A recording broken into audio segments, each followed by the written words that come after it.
આપ સર્વોને હેતપૂર્વક જય શ્રી સ્વામિનારાયણ। આજની સત્સંગ કથા વાર્તા નિજ મંદિર સાવરકુંડલા। આજની સત્સંગ કથા વાર્તામાં આપને શ્રીમદ વાસુદેવ મહાત્મ્યની કથા સાંભળશું। અધ્યાય 27।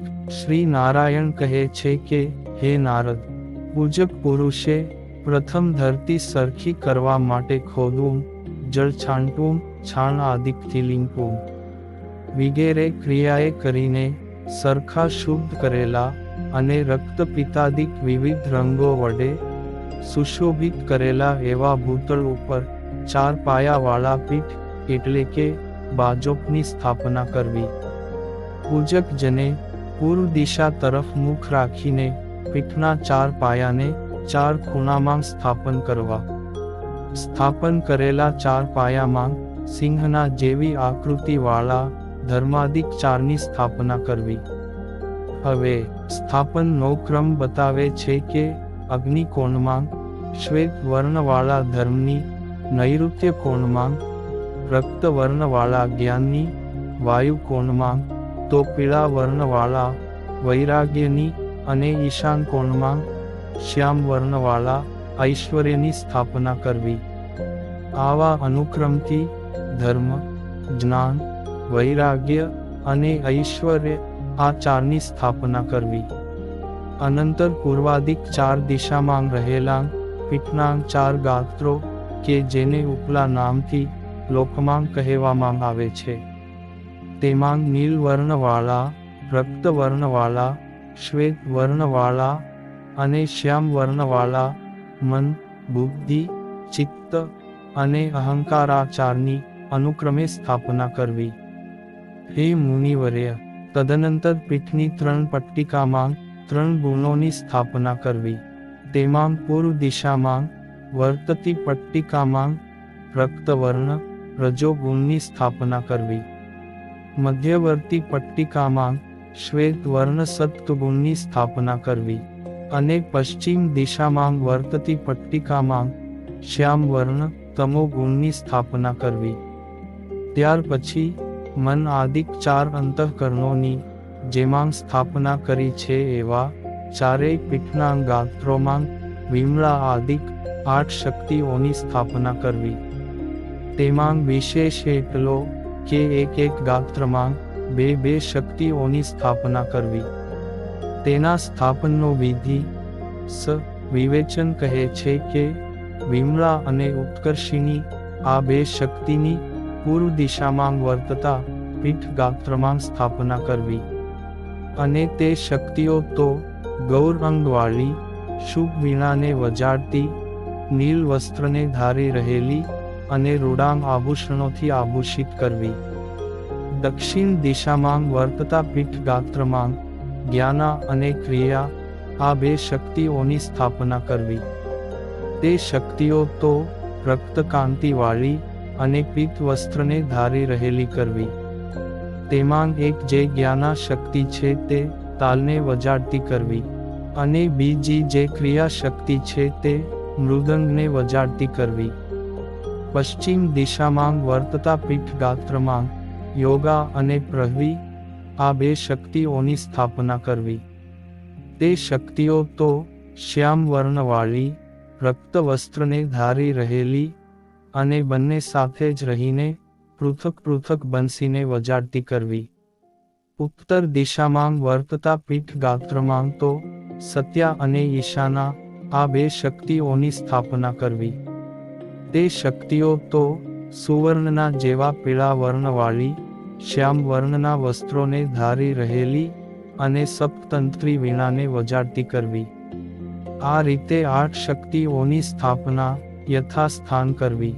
ત્યાર પછી બીજી એક અનુગ્રહા નામની 9મી શક્તિની પીઠના મધ્ય ભાગમાં વર્તતી પટ્ટિકામાં સ્થાપના કરવી। આ શક્તિ કેવી છે તો 2 હાથ જોડી રહી હોય એવી કરવી। આ 9 શક્તિઓ 2 ભુજવાળી અને સારાંગ આભૂષણને ધારી રહેલી કરવી। તે પછી પીઠની ઉપર શ્વેત વસ્ત્રથી શ્વેત દ્વીપ કરવો, તેના મધ્ય ભાગમાં કમળ કરવું, તે કેવું છે તો અષ્ટદળવાળું તથા ઉજ્જવળ કર્ણિકા અને કેસરોવાળું કરવું.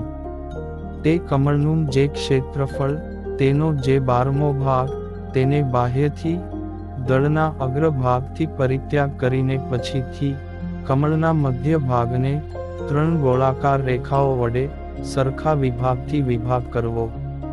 3 પ્રકારે વિભાગ પાડેલા કમળમાં પ્રથમનો જે ભાગ, તે કર્ણિકાને સ્થાને માનવો, મધ્યમ ભાગને તો કેસરોને સ્થાને માનવો, ત્રીજા ભાગને તો પત્રોને સ્થાને માનવો અને બાહ્ય જે 12મો અંશ તે દળના અગ્રસ્થાને માનવો.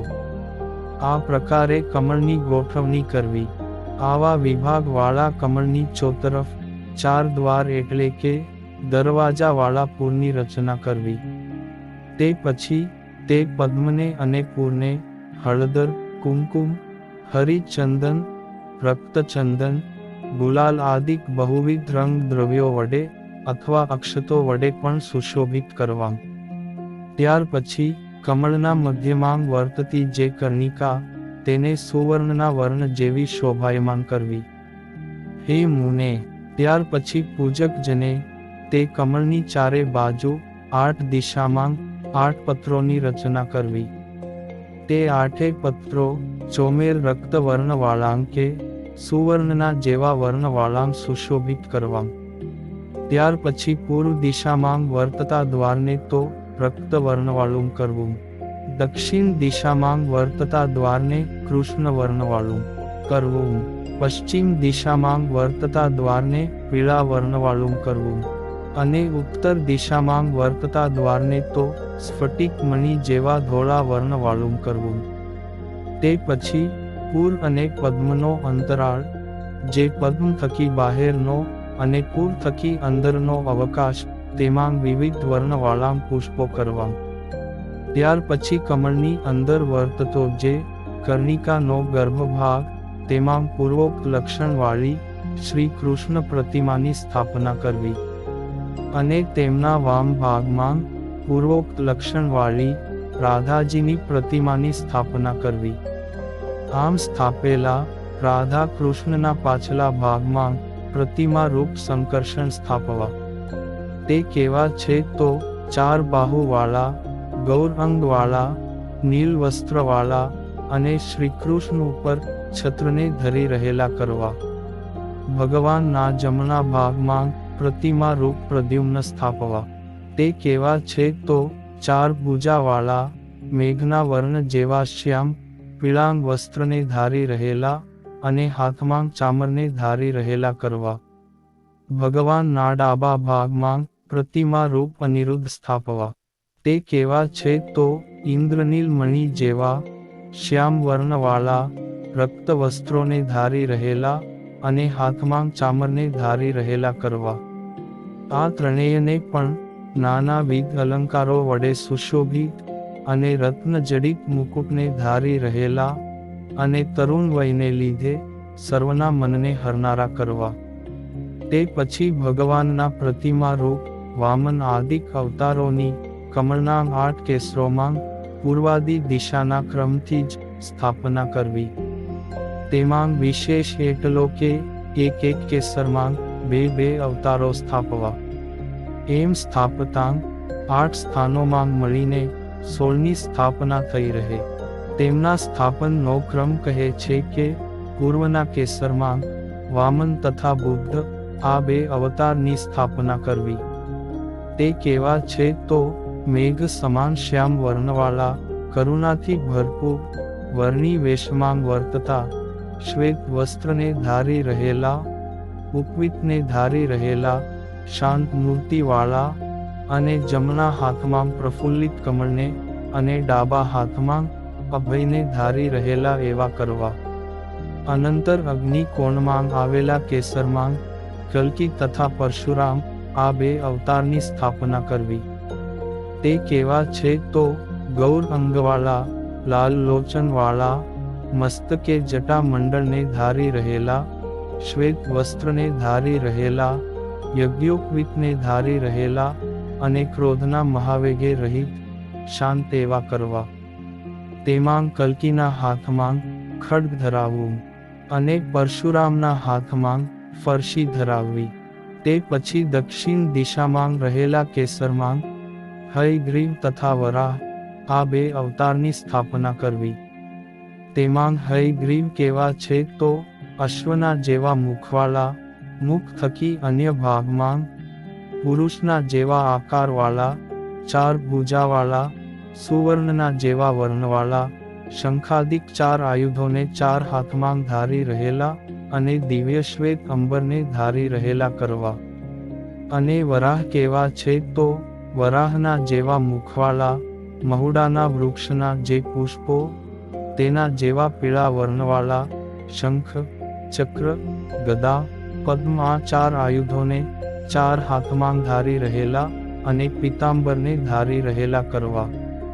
અથવા દ્વિભુજ કરવા. તે પછી નૈઋત કોણમાં રહેલા કેસરમાં મત્સ્ય તથા કૂર્મ આ 2 અવતારો સ્થાપવા.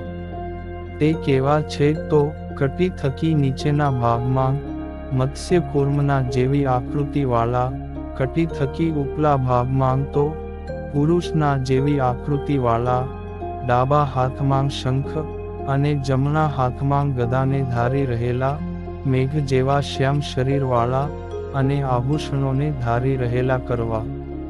આમ સ્થાપન તથા તેના અધિષ્ઠાતા દેવ અને તેના સ્થાનો કહ્યા.